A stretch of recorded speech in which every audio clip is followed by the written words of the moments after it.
자, 우리 지난주에 함께 살펴보았던 것처럼 사도 바울은 삶과 죽음의 사이에서 갈등하게 되었습니다. 그는 지금 당장에라도 이 세상을 떠나서 주님과 함께하고 싶은 마음 굴뚝 같았지만, 그래서 진짜 그렇게 하고 싶었지만 자신이 좋아하는 것이 아니라 형제와 자매에게 유익한 것이 무엇인지를 알고 그것을 선택하고자 했습니다. 그들 곁에 남아서 영적으로 돕고자 했던 것이요.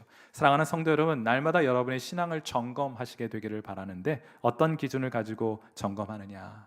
난 이 세상이 더 좋은가? 아니면 지금 당장이라도 이 세상을 떠나 주님과 함께 거하기를 바라는가? 이 기준을 가지고 여러분을 점검해 본다면 틀림없이 올바른 길로 여러분을 안내하게 될 것이에요.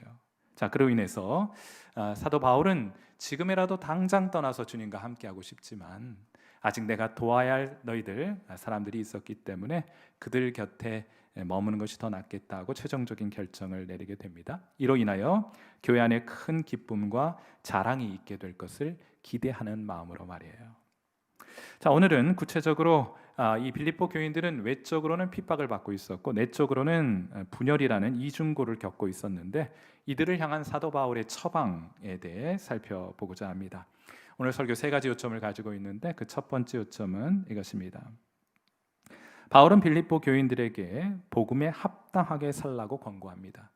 만일 바울이 오늘 이 자리에 함께하여서 오늘 저 대신 설교를 해주신다면 얼마나 감사하겠어요? 만일 그렇다면 어떠한 말씀으로 여러분에게 귀한 메시지를 전해주실 것인가? 똑같을 거라고 생각해요. 복음에 합당하게 생활하라. 빌립보서 1장 27절 말씀입니다. 오직 너희는 그리스도의 복음에 합당하게 생활하라. 이는 내가 너희에게 가보나 떠나 있으나 너희가 한 마음으로 서서 한 뜻으로 복음의 신앙을 위하여 협력하는 것과. 우리가 지금 함께 읽은 본문에서 생활하라라는 표현은 원어로 그리스어 헬라어가 원어인데 원어로 폴리튜오마이라는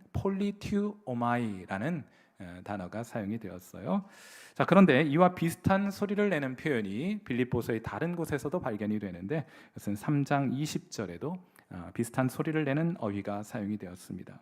3장 20절 말씀 보시면, 그러나 우리의 시민권은, 우리의 폴리튜마는 하늘에 있는지라 거기로부터 구원하는 자 곧 주 예수 그리스도를 기다리노니 하고 되어 있죠. 이 폴리튜 혹은 폴리가 들어가는 것은 도시, 시민을 뜻해요. 그래서 우리도 폴리스 그러면 도시를 지키는 사람들, 경찰을 뜻하는 것이 아니겠습니까? 자, 그러니까 빌립보서 1장 27절에 사용된 생활하라 하는 말은 시민의 삶과 관련이 있는 것입니다. 시민답게 살아가라 하는 거예요. 저와 여러분, 우리는 자랑스러운 대한민국 국민으로 태어났습니다. 그래야 헌법이 보장하는 바 존엄하고 가치 있는 사람으로 대우받고 자유롭게 행복을 추구할 권리를 나라로부터 보장받게 됩니다. 우리는 이 땅에 살아가면서 마음껏 우리의 행복을 추구하며 살아갈 수 있게 되는 거예요. 그런데 여러분도 잘 알고 계신 것처럼 국민은 다만 권리만 가지고 있는 것은 아닙니다. 대한민국 국민으로서 마땅히 수행해야 할 의무도 가지고 있는 거예요. 우리 초등학교 때 배웠던 국민의 4대 의무 무엇입니까? 국방의 의무, 또 근로의 의무, 교육의 의무, 납세의 의무였어요. 저는 대한민국 국민임에도 불구하고 재작년까지는 세금을 내지 않았습니다. 국민답지 못한 모습으로 살았는데, 법이 개정이 되고 목회자들도 세금을 내게 해준 것이 개인적으로 얼마나 감사한 일인지 모르겠어요. 저도 이 땅의 국민으로 마땅히 해야 할 의무가 있고 그것을 수행하는 것이 국민다운 것이고 이 땅의 시민다운 것이기 때문이라고 생각해요. 여러분, 우리가 해야 할 의무는 우리가 하고 싶다고 하고 하기 싫으면 하지 않아도 되는 것이 아닙니다. 누구라도 국민이면 그 의무를 수행하게 되어 있는 거예요. 우리는 대한민국의 국민인과 동시에 우리는 예수님 믿고 영광스러운 하늘나라의 시민, 하나님 나라의 백성이 되었습니다. 하늘나라의 시민으로 거듭나게 되었어요. 그리스도의 보혈로 죄 용서함 받았고 하나님의 자녀가 되었으며 하늘의 모든 신령한 복을 누리는 하늘 시민권을 가지게 된 것입니다. 그런데 여러분, 우리는 신앙생활할 때 주로는 우리의 권리와 관련된 내용들만 생각해요. 구원받고 하나님 우리의 필요한 것 채워주시고 우리 보호해 주시고 우리 인도해 주신다는 등등의 우리의 권리에 관해서만 생각하지 의무에 대해서는 생각하지 않으려는 경향이 있습니다. 그러나 하나님의 백성이라면 누구라도 실행해야 할 의무가 있습니다. 그걸 뜻하는 표현이 복음에 합당하게 생활하라라는 뜻이에요. 하늘 백성의 의무를 다하며 오늘도 살아가라 하는 것입니다. 영국과 프랑스 사이에 100년 전쟁이 있었을 당시 영국이 프랑스를 침공했을 때 가장 먼저 칼레라는 작은 마을을 침공하게 됩니다. 영국 왕 생각하기를 한 달이면 충분히 함락하겠다 생각했는데 이 마을이 1년간이나 버텨내게 돼요. 결국 칼레는 함락되었지만 영국 왕이 화가 났습니다. 그래서 칼레 시민 모두를 몰살시키려는 명령을 내리게 됩니다. 그때 한 지혜로운 신하가 만류하면서 말하기를, 만일 그렇게 하신다면 다른 성들도, 우리가 함락시켜야 될 다른 성들도 어차피 몰살당할 것이니 그들이 결사항전하게 되므로 우리가 더 어려움에 처하지 않겠습니까? 하고 얘기를 했어요.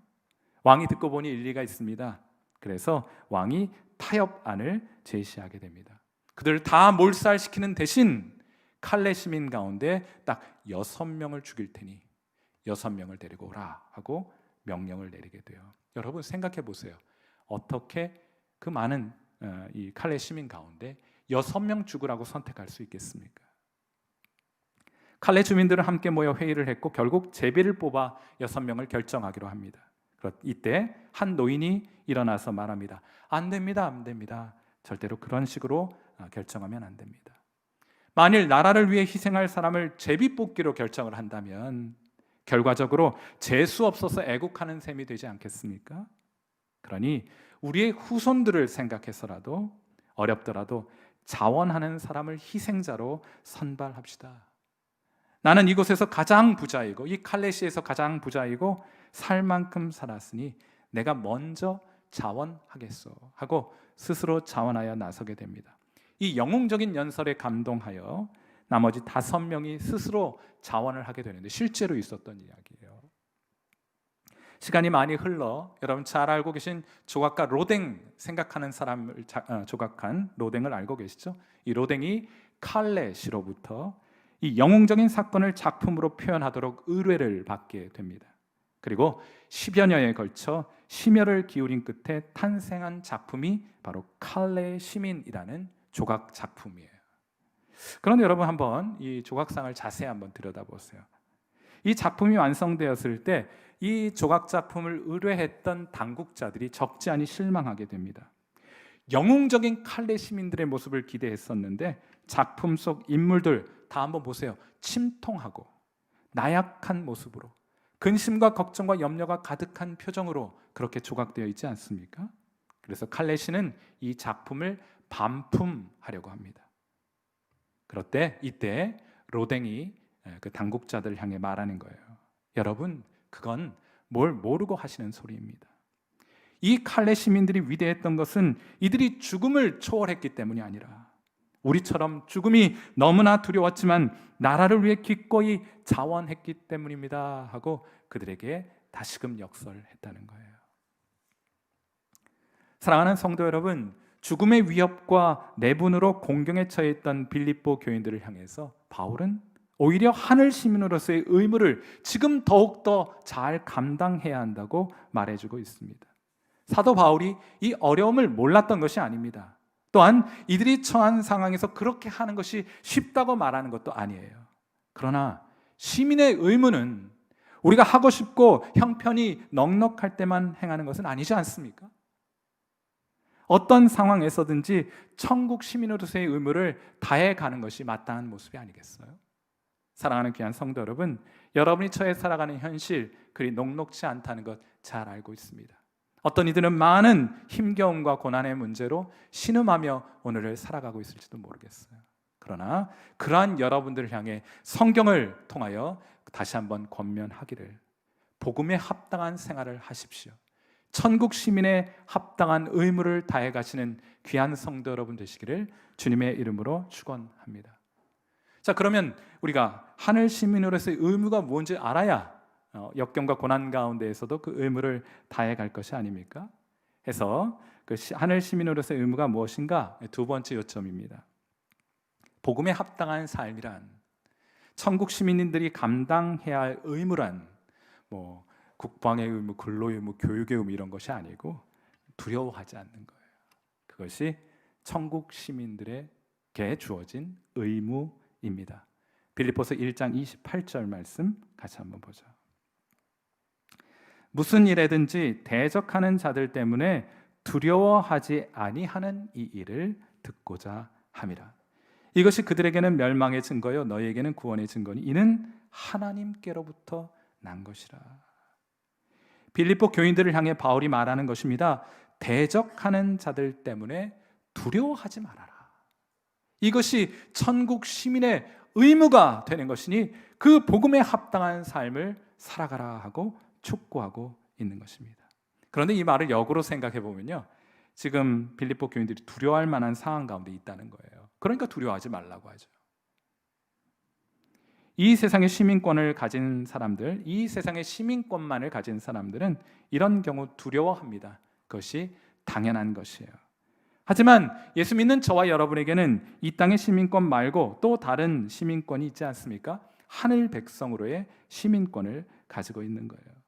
여러분, 하늘 시민권을 가진 사람들에게는 특별한 의무가 부여됩니다. 그것은 무엇인가? 신앙 때문에 핍박을 받고 어려움을 만난다 하더라도 위축되지 않는 것입니다. 뒤로 물러서지 않는 것입니다. 두려워하지 않는 것입니다. 그것이 하늘 백성다움이고 하늘 백성이 감당해야 할 의무가 되는 것이에요. 이것이 복음에 합당한 생활입니다. 여러분, 좀 이 아침에 외람됩니다만 여러분 예수님 왜 믿어요? 여러분 예수님 왜 믿으십니까? 제가 교회에서 많은 교육을 받았어요. 공부도 많이 했는데, 학교 다니면서 많이 했는데 제가 그에 관한 여러 가지 이야기를 할 수 있습니다. 근데 가장 직관적으로 저에게 목사님은 왜 예수님을 믿으십니까? 라고 물으신다면 저는 즉각적으로 떠오르는 찬양이 하나 있습니다. 그것은 찬송가 280장 천부여 의지 없소서라는 찬양입니다. 여러 다른 이유들을 말씀드릴 수 있겠습니다만 가장 직관적으로 저는 이 찬양의 가사로 제 답변을 대신하고 싶어요. 어떤 내용입니까? 천부여 의지 없어서 손 들고 옵니다. 주 나를 외면하시면 나 어디 가리까 하는 것이 이 찬양의 가사이고 저의 신앙 고백이기도 해요. 전 사실 예수님 말고는 딴 데 갈 데가 없어요. 그러니 예수님 믿고 모든 것이 잘 되고 기쁜 일이 있으면 그건 참 좋은 일일 것입니다. 그런데 그렇지 않아도 잘 안 되고 힘겹고 고난이 겹겹이 쌓여 있다 할지라도 저 달리 갈 곳이 없어요. 힘든 일이 달갑지는 않겠지만 그래도 달리 길이 없습니다. 주님께서 가라시면 저 어디 간단 말입니까? 저 갈 데 없어요. 그러니 조용히 주님만 따를 뿐이에요. 제게는 달리 살 길이 없기 때문입니다. 저라고 왜 고난과 어려움을 자초하고 그것을 기뻐하겠어요? 그렇지 않습니다. 고난과 어려움 절대로 바라지는 않지만 예수님 따르는 길에 어쩔 수 없는 것이라면 크게 상관하지는 않으려고요. 한 번은 많은 사람들이 예수님 곁을 떠났습니다. 지금도 많은 사람들이 예수님을 따르고는 있지만 결국 그 중에 많은 이들은 예수님을 떠나게 될 것이에요. 많은 사람들이 예수님 곁을 떠나게 되니까 아마 이들은 예수님 없어도 괜찮은 모양이에요. 살 길이 따로 있었던 모양입니다. 그러자 예수님께서 12 제자에게 물으십니다. 너희도 가려느냐? 오늘 이 아침에 예수님께서 저와 여러분에게 물으신다면 너희도 가려느냐라는 질문을 던져오신다면 여러분은 뭐라 답변하시겠어요? 사도 베드로가 이렇게 답변합니다. 요한복음 6장 68절이에요. 여러분의 신앙 고백인 것처럼 우리 여러분의 신앙 고백으로 이 말씀 같이 한번 읽겠습니다. 시작. 시몬 베드로가 대답하되 주여 영생의 말씀이 주께 있사오니 우리가 누구에게로 가오리이까? 전 다른 데 갈 길 없어요. 여러분, 같은 맥락에서 사도 바울도 오늘 본문 빌립보서 1장 29절에서 말하는 거예요.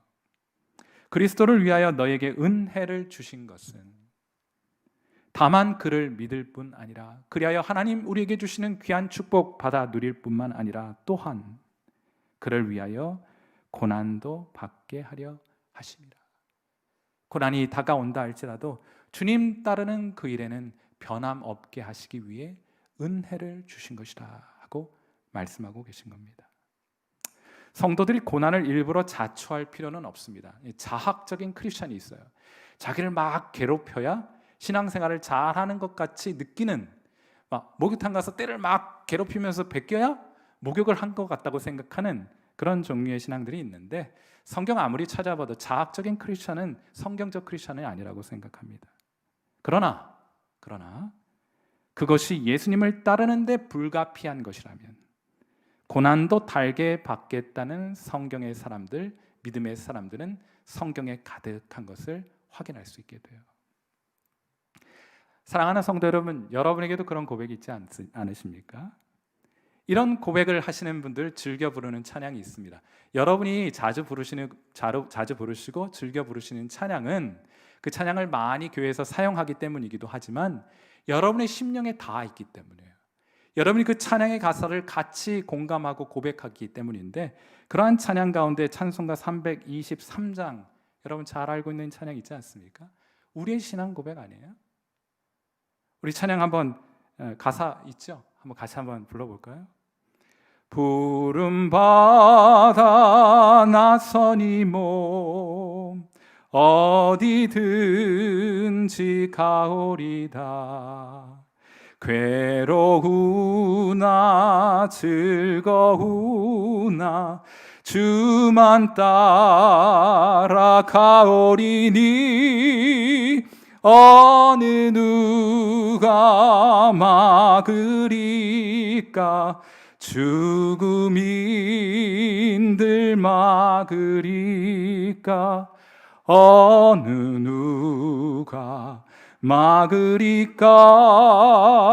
죽음인들 막으리까. 사랑하는 성도 여러분, 오늘 본문에서 사도 바울이 두려워하지 말라 하는 것은 단순히 감정적인 두려움을 의미하는 것이 아니에요. 사실 감정적으로 성도는 두려워할 수 있습니다. 그런 두려운 감정이 우리에게 찾아올 수 있어요. 그것이 잘못되었다고 말하는 것이 아닙니다. 대신 사도 바울이 오늘 본문 문맥을 통해 말하는 것은 두려운 감정 때문에, 두려운 감정이 찾아오는 것은 불가피한 일이라 할지라도 두려운 감정 때문에 성도들이 위축되지는 말아야 한다 하고 권고하고 있는 거예요. 쉽게 말하면 뒤로 물러서지 말라는 거예요. 두려워서 뒤로 물러서지 말라는 것입니다. 지금까지 잘해왔던 것처럼 계속해서 신앙을 지키고 복음의 진보를 위해 한 마음과 한 뜻을 이루며 살아가라 하는 것이에요. 사랑하는 귀한 성도 여러분, 두렵고 어려운 일들이 여러분에게 찾아온다 할지라도 신앙적으로 뒤로 물러서지 않는 귀한 성도 여러분 되시기를, 하늘 시민의 의무를 다하는 성도 여러분 되시기를 주님의 이름으로 축원합니다. 손양원 목사님 얘기 자주 하는데, 이 목사님 11살 때 7원 공립보통학교 입학합니다. 우리로 말하자면 초등학교 4학년 나이에 1학년 입학한 거예요.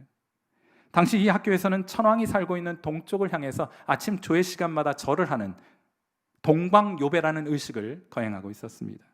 하지만 어린 손양원 목사 이를 거절합니다. 그러자 일본인 교장이 이 손양원 목사를 찾아와서 국법을 운운하면서 그를 위협합니다. 퇴학시켜버리겠다고 위협을 해요. 그러자 어린 손양원 목사, 여러분 초등학교 4학년인데 뭐라고 대답했는가 하면, 저도 국법을 지키고자 하는 마음을 가지고 있습니다. 하지만 국법을 따르기 위해 하나님의 법을 저버릴 수는 없는 것 아니겠습니까? 하고 고백을 해요.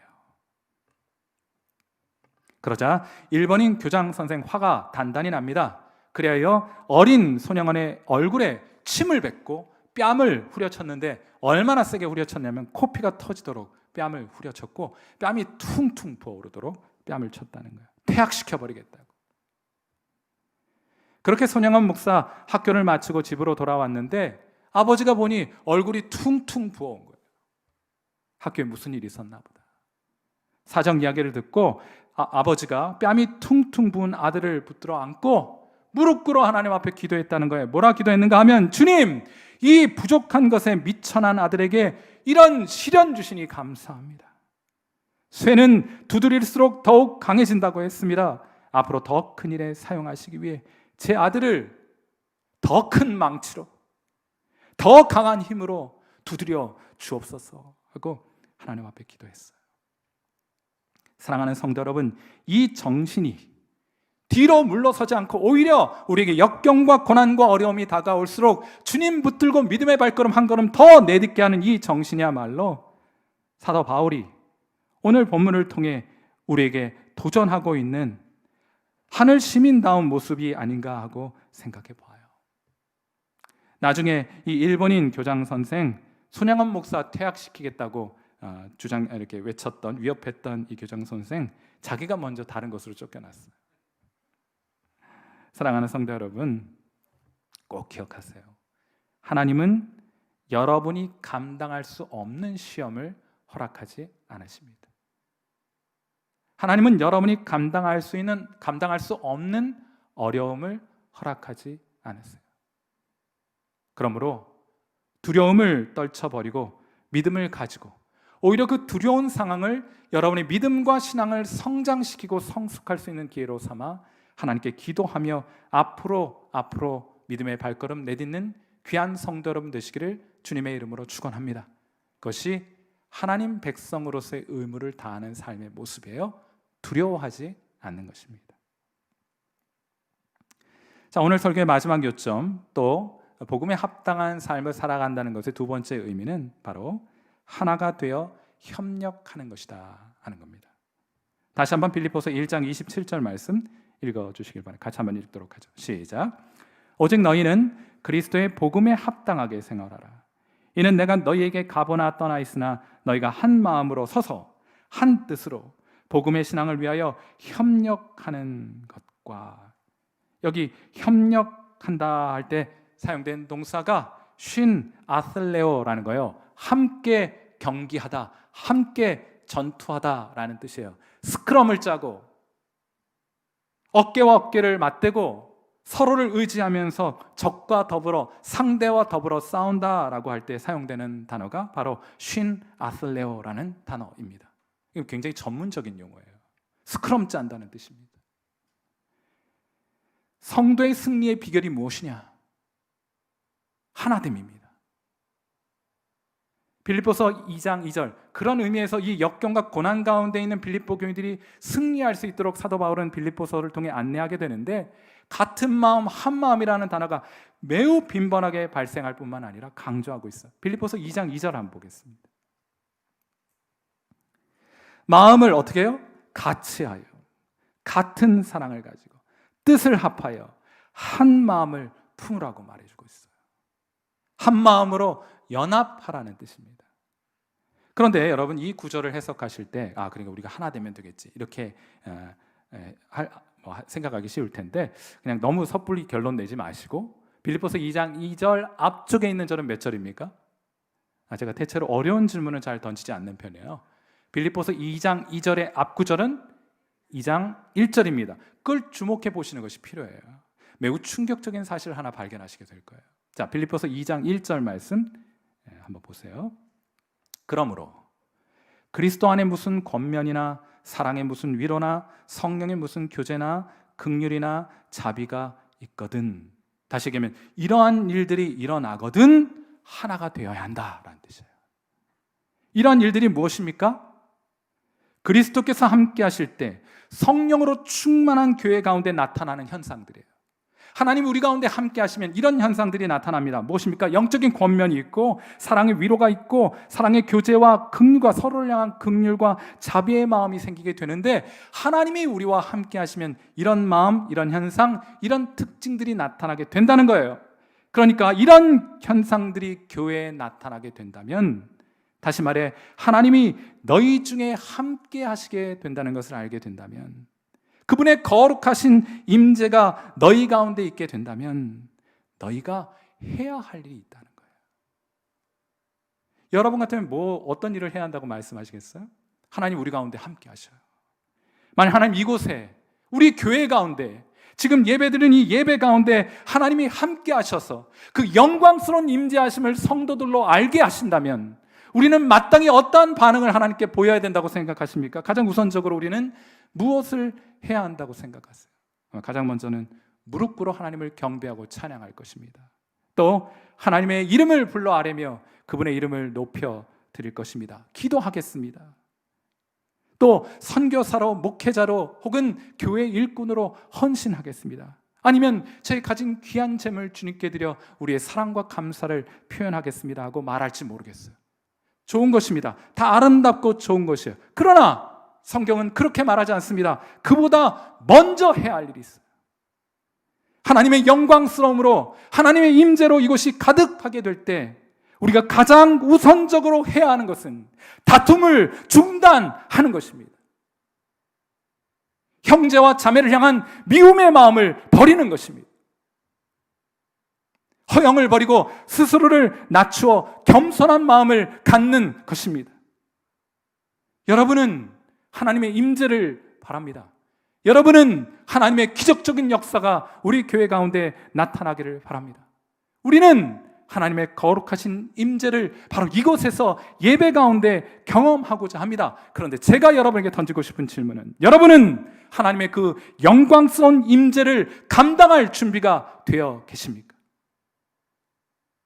스스로를 속이지 마십시오. 스스로에게 속지 마십시오. 여러분이 누군가를 향한 미워하는 마음을 가지고는 하나님을 배울 수 없습니다.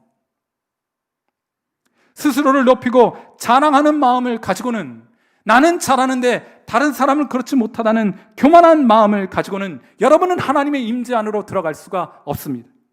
우리의 신앙이 메마르고 우리의 신앙이 무력한 이유가 무엇인지 알고 계십니까? 그것은 우리가 누군가를 미워하고 있기 때문이고 그를 향해 등을 돌리고 있기 때문이고 스스로를 낮추어 하나 되기를 거절하고 있기 때문입니다.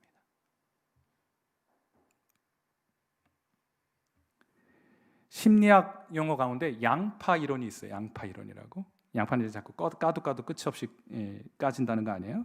그러니까 인간 관계를 형성할 때 얼만큼 자기를 노출하느냐가 매우 중요한 것임을 말해주는 이론이 양파 이론이에요. 그런데 여러분도 그러하시듯이 사람들이 누군가를 만나면 처음부터 자기 자신을 한꺼번에 다 노출하지는 않아요. 처음 만나면 1단계 까고 좀 지나 친숙해지면 2단계 까고 3단계, 4단계 이렇게 까가니까 양파 이론이라고 부르는 거예요. 자, 그럼 우리가 사람들을 만나 관계를 형성할 때 가장 쉽게 노출하는 것이 무엇이냐? 그것은 외모와 성격입니다. 그럼 뭐 감출 수 없으니까. 요즘 좀 달라요. 양파 한 껍데기 더 쓰고 계시잖아요. 이거 좀 벗어야 우리의 외모와 우리의 성격을 노출시킬 수 있겠죠. 아, 그 사람 외모가 참 마음에 드네. 아, 성격 참 좋네. 네, 좀 친해져 봐야지. 저 사람 성격 더럽네. 그러면 좀 관계가 친해지기 좀 어렵겠죠. 첫 번째 단계입니다. 근데 그 커플을 벗겨내고 나면 그 두 번째 단계는 뭐냐면 취미와 취향이에요. 아, 그 사람 이거 좋아하네. 나도 이거 좋아하는데 하면서 친숙함이 더 성장하고 성숙하게 됩니다. 그 다음 단계는 무엇이냐? 종교적 신념입니다. 아, 이 사람 이러한 신앙을 가지고 있네.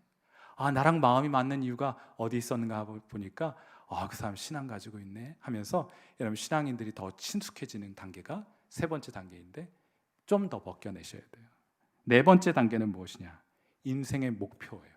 아, 이 사람 이런 모습으로 살아가고 있는데 마음속 저 깊은 곳에는 인생을 이렇게 살아가고자 하는 마음이 있네.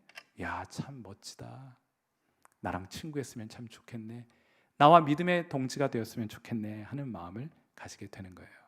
그게 다가 아닙니다. 마지막 단계가 남았어요. 사람들 끝까지 사람들에게 노출하기를 꺼려하는, 정말 신뢰하고 믿는 사람에게만 노출하는 마지막 자신의 모습이 있어요. 그게 뭐냐? 두려움입니다. 사람들은 저마다 두려워하는 것을 감춘 채 오늘을 살아가고 있어요. 그 두려움 혼자 끌어안고 두려워하면서 그래서 힘들고 외롭고 고독하게 오늘을 살아가고 있습니다. 그런데 누구나 다 그래요. 누구나 다 그런 두려움 안고 오늘을 살아가고 있는 거예요. 잘난 척해도 똑같아요. 그걸 나누는 단계까지 나아가야 합니다.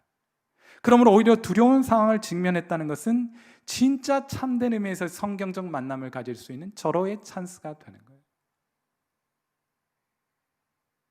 사랑하는 성도 여러분, 여러분은 무엇을 두려워하고 계십니까?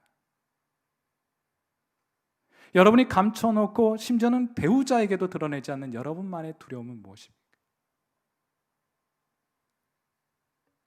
그걸 여러분의 배우자에게, 부모와 자식들에게, 여러분의 목장에서 혹은 신뢰할 수 있는 사람과 한번 나누어 보시면 어떻겠어요?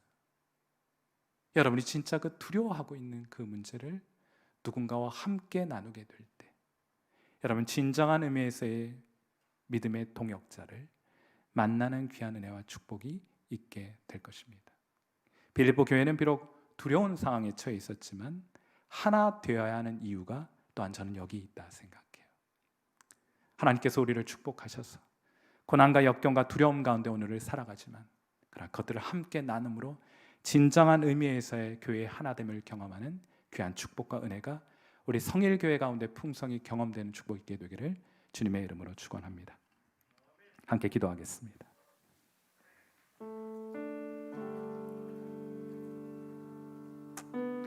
자, 우리 반주 들으시면서 함께 기도하죠. 오늘 설교의 요점은 복음에 합당하게 생활하라는 거예요. 하늘 시민의 의무를 다하며 살아가라 하는 것인데, 크게는 두 가지로, 힘들고 어렵고 두려운 일 당해도 성도는, 하나님의 백성은 뒤로 물러서지 않습니다. 이것이 우리의 신앙 고백이고 우리가 마땅히 수행해야 할 시민의 의무입니다. 하나님 앞에 이 두려운 가운데에도 믿음으로 하나님을 바라고 뚜벅뚜벅 믿음의 발걸음을 내디딜 수 있도록 그렇게 한번 기도했으면 좋겠고, 두 번째로, 그럴수록